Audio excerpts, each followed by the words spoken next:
सबकी school life अच्छी जाती है ऐसा मैंने हमेशा सुना था। यही सोचकर मैंने अपना नया स्कूल चुना था।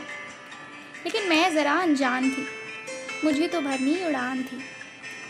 पता नहीं कैसी टीचर थी वो जो मेरे आउट ऑफ माइंड थी, क्योंकि मैं अपनी नज़रों से उनको देखने में ज़रा ब्लाइंड थी।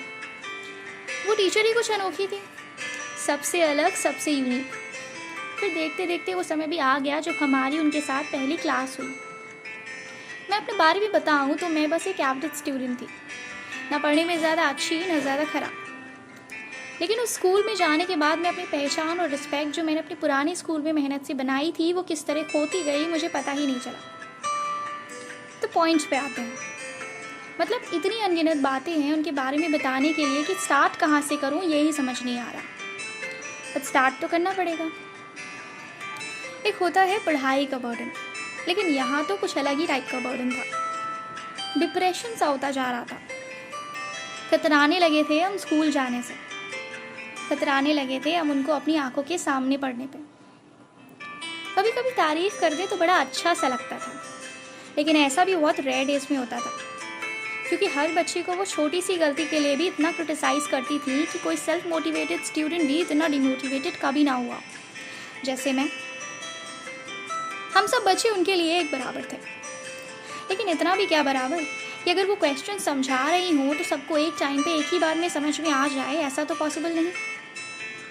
स्कूल नहीं आए हो तो कॉल करके घर से बुलवा लेती थी, नॉट जस्ट बिकॉज कि अगले या इस ईयर तुम्हारे बोर्ड्स हैं, बल्कि इसलिए क्योंकि उन्हें तुम्हारी इंसल्ट करना पसंद था। अब कौन बुक के अकॉर्डिंग हुए क्वेश्चंस में 2 क्वेश्चन कम होने पे कॉपी फेंक के बच्चे के मुंह पे मारता है? लंच में अगर 2 लड़कों की लड़ाई हो जाए तो कौन टीचर उनकी टाई उतरवा कर क्लासरूम के डस्टबिन में डालकर उसमें अपना जूरा पानी डालता है और फिर स्कूल इंचार्ज से कंप्लेन करता है कि इन लोगों के पास टाई नहीं है? मतलब आराम से भी तो हर चीज़ समझाई जा सकती है ना, इसमें इतना वर्ड क्या करना है यार। प्रोजेक्ट्स के पैराग्राफ में अगर कोई वर्ड मिसिंग है तो वो प्रोजेक्ट उसी बच्चे के मुंह पे फेंक के मार देना।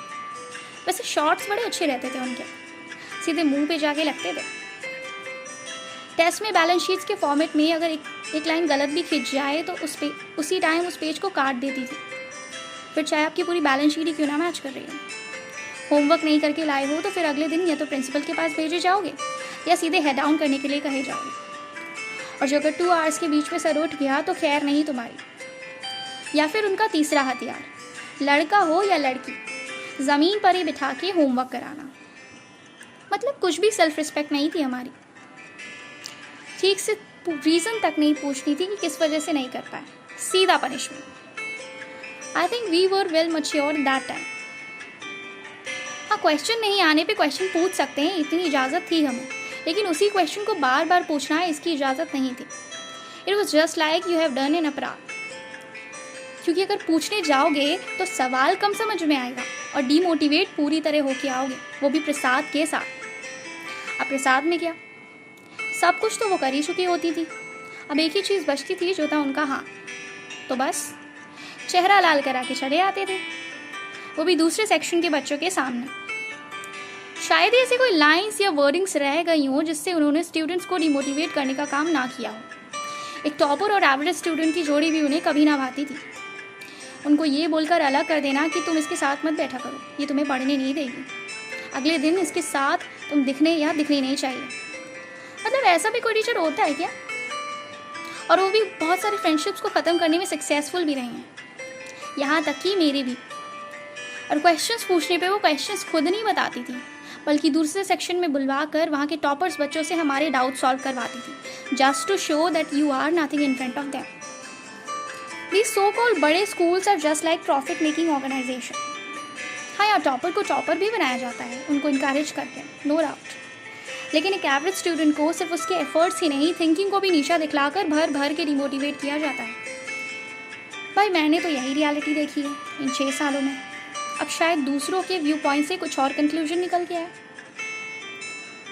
वो क्या थी, कौन थी, शायद आज भी मैं उन्हें नहीं समझ पाई। सब चिढ़ते थे उनसे। क्लासरूम में तो हम किसी से पूछ भी नहीं सकते थे कि तुम्हें कैसी लगती हैं, क्योंकि डर के मारे सबका एक ही रिस्पॉन्स रहता था कि अच्छी हैं, समझ में तो आता है। After all she was the second in charge of our school. मैं सोचती थी कि कोई इतना क्रूअल कैसे हो सकता है, और ख़ुद को समझाती थी कि शायद वो हमारे भले के लिए ऐसा करते हैं। But the way she treat us never seems to be she is our well wisher. अब वो जहाँ भी हैं, आई जस्ट होप कि थोड़ा बहुत चेंज आ गया हो। भाई मैंने तो ऐसी टीचर कभी नहीं देखी। अगर आपने देखी हो तो please comment down below. Subscribe to my channel and do thumbs up if you like